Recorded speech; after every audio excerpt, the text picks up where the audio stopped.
नमस्कार दोस्तों, आज मैं जो 5 राज्यों में जो चुनाव हुआ है, उसी का मैं विश्लेषण कर रहा हूँ। मैं पहले बता देना चाहता हूँ कि यूपी में जो एक नया कहावत कहा जा रहा है कि मोदी जोगी सब पे भारी, यह कहावत नहीं है। कहावत यह है कि एक बिहारी सब पे भारी। इसी को बना चढ़ा करके बोल रहे हैं और इसमें हतोत्साहित होने की ज़रूरत नहीं है।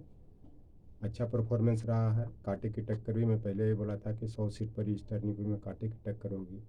जब कांटे की टक्कर होती है तो ज़्यादातर चांस होता है कि वो रूलिंग गवर्नमेंट के फेवर में जाता है। जैसे बिहार में भी देखा आपने 20 सीट पर, उसमें भी रूलिंग गवर्नमेंट के फेवर में गया, जहाँ 500 हज़ार 2000 वोटों से हार जीत की हुई। चूँकि मशीनरी उनका, निर्वाचन आयोग उनका, सारा सिस्टम उनका रहता है, तो वो वोट प्रतिशत बढ़ने की चांस ज़्यादा रहती है और सीट जीतने की संभावना ज़्यादा रहती है। लेकिन आजकल जो मुख्य निर्वाचन आयुक्त हैं वो जो बोल रहे हैं कि एक देश एक निर्वाचन की बात कर रहे हैं, सबसे पहले तो उनका ही जुरिडिक्शन में है ही नहीं।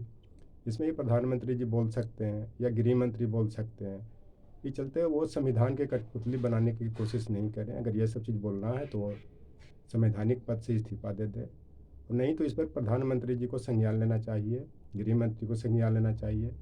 और साथ साथ संसद में एक महाभियोग प्रक्रिया के तहत अगर ये इस्तीफा नहीं देते मुख्य निर्वाचन आयुक्त, तो इनको हटाने की ज़रूरत है।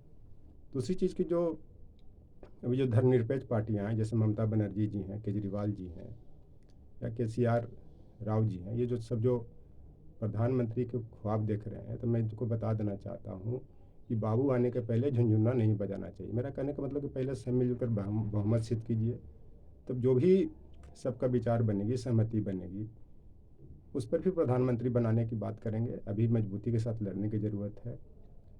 और इसमें जो मैं एक चीज़ बता देता हूँ कि एक इसमें अमीर खुसरो का एक पहेली भी इस संदर्भ में ये होता है कि जो विपक्षी पार्टी जो मोदी जोगी सब पे भारी की बात कह रहे हैं, तो उस तरह से मेरा भी एक पहेली है, एक बिहारी सब पे भारी।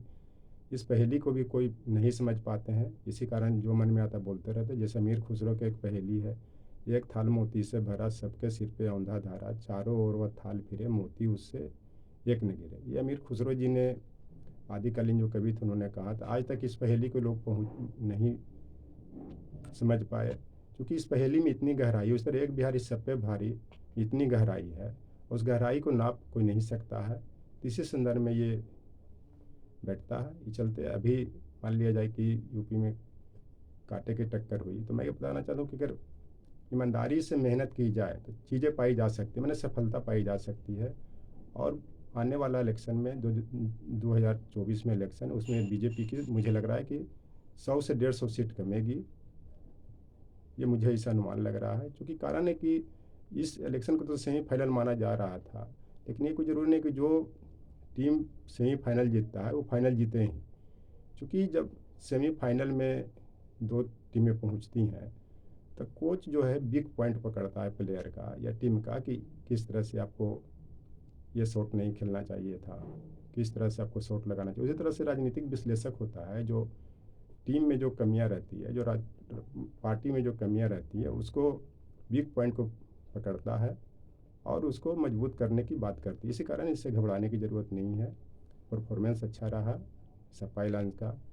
बहन बहन जी ने मेहनत नहीं की, नहीं तो अगर बहन जी मेहनत करती तो भी 20-25 सीट जीतती, लेकिन उनको पहले ही से लग गया था कि मैं इलेक्शन में अच्छा परफॉर्मेंस नहीं करूँगी। इस कारण उन्होंने लड़ा नहीं बढ़िया से। चलते इसमें घबराने की ज़रूरत नहीं है और आगे इसको देखते रहना।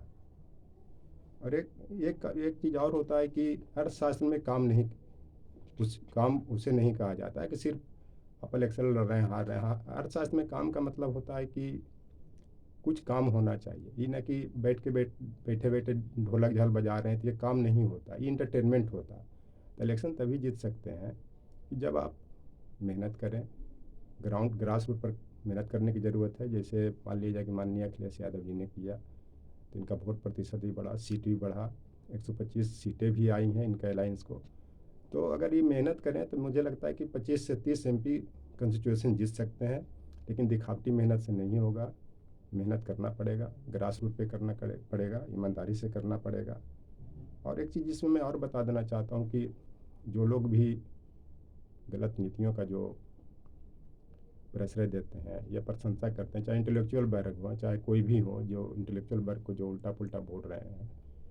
तो एक मैं बता देना चाहता हूँ, इस पर एक शेर है कि कि गलत नीतियों का विरोध करना सीखो, नहीं तो लहर के साथ है लाशें तैरते हैं तैराक नहीं। मेरा कहने का मतलब कि जो भी जिस तरह से यूपी में हुआ, चाहे कोविड काल में हुआ या इनकाउंटर हुआ, भेदभाव हुआ, 80% पर 20% हुआ। अरे सत्ता तो आते जाते रहेगी, किसी का भी समर्थक हो सकता है। लेकिन इसमें सबसे बड़ी चीज़ है कि जो चीज़ भी इनको नीतियाँ गलत है, जैसे बुलडोजर बाबा के नाम से जाने जाते हैं, तो और कुछ बाबा के नाम से जाने जाते हैं, ये सब तरह के शब्द लोकतंत्र में, ये सब जो बातें, ये तरह की जो चर्चा है वो गलत है। इस पर रोक लगाने की ज़रूरत है। और ये जो अभी जो ओवैसी जी जो आए हैं कि जो 11% भर तो 19%, जो मैंने 19% यूपी में मुस्लिम, 11% यादव है, इस तरह के जो सांप्रदायिक सौहार्द बिगाड़ने की बात कर रहे हैं, तो इलेक्शन के टाइम ही ओवैसी जी को यूपी और बिहार नज़र आता है। इसको भी मुस्लिम संप्रदाय के लोगों ने नकारा, बहुत बढ़िया बात है। इस तरह से सांप्रदायिक सौहार्द बिगाड़ने की ज़रूरत नहीं है। और आने वाले दिन में ओवैसी जी की और हालत ख़राब होगी। उनको ही पता है कि तेते पौ पसारिए जेते चादर हो। आपको जितना कैपेसिटी है, जितना औकात है, उतना ही तक रहिए, उतना ही तक बोलिए। उसका देश की जनता और यूपी की जनता ने आपको जवाब दे दिया कि आपका 100 कैंडिडेट में 99 कैंडिडेट को तो जमानत जब्त हो गया, उसमें एक कैंडिडेट के भी थोड़ी मात्रा से जमानत जब्त होने से बचा। आप इसी से देख सकते हैं कि क्या हो रहा है कि नहीं हो रहा है।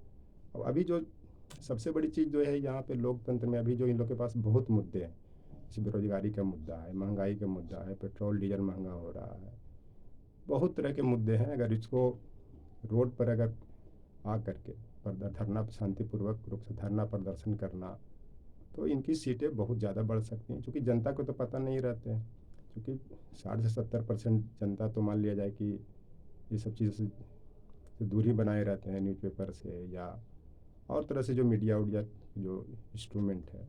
जैसे मान लिया जाए कि मोदी जी, योगी जी उनकी भाषा बोलते हैं, उनकी बात बोलते हैं, उस तरह से उल्टा पुल्टा समझाते हैं तो लोगों को समझ में आ जाता है। आप इसका देख लीजिए, ये साउथ इंडिया में, जैसे कर्नाटक में, तमिलनाडु में, चाहे इस तरह से जो केरला है, वहाँ पे प्रभाव नहीं ज़्यादा इनका पड़ता, आगे पड़ेगा भी नहीं। उस कारण कि वहाँ पे पढ़े लिखे वर्ग हर चीज़ से जुड़े रहते हैं, तो उनको मोटिवेट करना आसान नहीं है। लेकिन अनपढ़ लोग को, अशिक्षित लोग को, जो कम पढ़े लोगों को मोटिवेट करना ज़्यादा आसान होता है, जो आपको यूपी में दिखाई दिया। और आप इतिहास उठा के देख लीजिए कि धर्म के आडंबर में ही छिपने के कारण ही भारत की लोगों की दुर्गति हुई। चाहे आप मुस्लिम आक्रमणकारी से ले लें, चाहे ब्रिटिश काल में ले लें। अब भगवान भगवान करते रहे, घर में बैठे हुए बचा लेंगे, उससे नहीं होता। अब भगवान को ही प्रार्थना कीजिए, धर्म को भी मानिए, लेकिन उसके लिए लड़ना पड़ेगा। जो लड़ा वही जीता वाली बात है। और एक हार से कोई पोरस नहीं बनता, एक जीत से कोई सिकंदर नहीं बनता। जो आपको प्राचीन कालीन नदी जो बितस्ता कहते थे, जिसको झेलम कहते थे, जहाँ पे लड़ाई हुई थी। और जो ये यहाँ पे जो पंजाब में जो कांग्रेस का जो ये हाल हुआ, उसका कारण, सबसे बड़ी कारण हुआ, अमरिंदर सिंह तो पहले ही चले गए थे, सिद्धू ने विश्वासघात किया, जिनको इनको मीर जाफ़र भी कह सकते हैं, जयचंद भी कह सकते हैं। लेकिन अंत मीर जाफ़र और जयचंद ने भी अपनी सत्ता को नहीं बचा पाया था। और इसी में एक कहावत भी है कि चौबे चले छक्के बनने, बन गए दुब्बे। सिद्धू जी चले थे मुख्यमंत्री बनने, अपना एमएलए का कंस्टिट्यूंसी भी नहीं जीत पाए। और मुझे ऐसा लग रहा है कि जहाँ जहाँ आप पार्टी अपना जो जनाधार बना लेती है, उसको हटाना मुश्किल हो जाए। जैसे आपने दिल्ली में देख लिया, चूँकि इनका भी पॉलिसी बढ़िया है और स्पेस कांग्रेस का ही लेती है। इस कारण खैर कांग्रेस, दिल्ली तो खैर यूटी है, इसके बारे में नहीं, लेकिन पंजाब में फिर अमरिंदर सिंह जी को वापस लाने की ज़रूरत है और सिद्धू को पार्टी से निकालने की ज़रूरत है। क्योंकि विश्वासघाती आदमी कहाँ क्या खेल खेलेगा पता नहीं चलता है। तो हो सकता है कि वापसी करे, ग्रास रूट पे काम करने की ज़रूरत है। इस सबको पता है कि कांग्रेस के हाल किस कारण हुआ। कोई भी आदमी अपने को नुकसान करता है, क्योंकि सारी स्थिति उसके बारे में जानता है। आप इससे लगा सकते हैं कि मीर जाफ़र और ये जो जयचंद वाली जो बात है, जो जयचंद पृथ्वीराज चौहान के घुराने में सहयोग किया, मीर जाफ़र ने सिराजुद्दौला में जो ब्रिटिश आया वहाँ पे पृथ्वीराज चौहान को जो 1192 में तराइन के युद्ध में जो हराया था उसमें मोहम्मद गौरी आया था। इसमें इस तरह से इसमें देखने की ज़रूरत है, आगे तक भी इसको बढ़ाने की ज़रूरत है। और इसमें जो मैं एक चीज़ बता दे रहा हूँ कि जो भी धर्मनिरपेक्ष पार्टियाँ हैं देश के, चाहे नवीन पटनायक हों, चाहे ममता बनर्जी जी हों, केजरीवाल हों, लालू यादव जी की पार्टी हो, अखिलेश यादव जी की पार्टी हो, स्टालिन है, उसके बाद शरद पवार हैं, ये सबको अगर मिलजुल के लड़ें, या KCR राव हैं, तो अच्छी से बहुमत प्राप्त किया जा सकता है। ये तो मैं नहीं कह रहा हूँ कि केंद्र में पूर्ण बहुमत आएगी, चूँकि रूलिंग गवर्नमेंट है, रूलिंग गवर्नमेंट भी अभी इनका 2 साल कार्यकाल बचा हुआ, ये भी जोर तोड़ लगाएंगे। लेकिन इनमें डर पैदा हो गया, जिस तरह से यूपी में कांटे की टक्कर हुई, हार जीत की जो देर रात तक मतगणना हुआ, उसमें अच्छी खासी सीटें भी माननीय अखिलेश यादव जी को आया है। तो आप इसी से समझ सकते हैं कि देश में क्या चल रहा है, नहीं चल रहा है।